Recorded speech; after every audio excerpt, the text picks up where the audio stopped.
ఒకప్పుడు టీవీ ఛానళ్ళు నిఘా ఆపరేషన్ చేసాయి. మేము తొలి దశలో 2004 ఆ టైంలో విపరీతమైన నిఘా ఆపరేషన్స్ చేసేవాళ్ళం. అవినీతికి సంబంధించినటువంటి అంశాలని వీటిని ఫోకస్ చేయడం, అసదరు యాక్షన్ ఇట్లాంటి.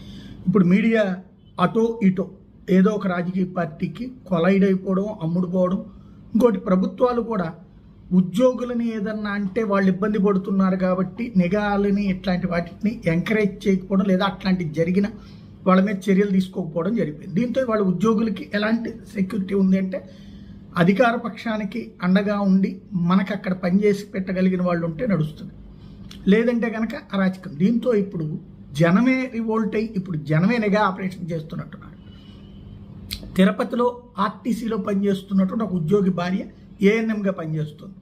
ప్రభుత్వ నిబంధనల ప్రకారం స్పౌజ్ అంటే భార్యాభర్తలు ఒకే చోట ఉండొచ్చు అనమాట. ఇక్కడ డిపోలో పనిచేస్తున్నటువంటి ఉద్యోగి అతను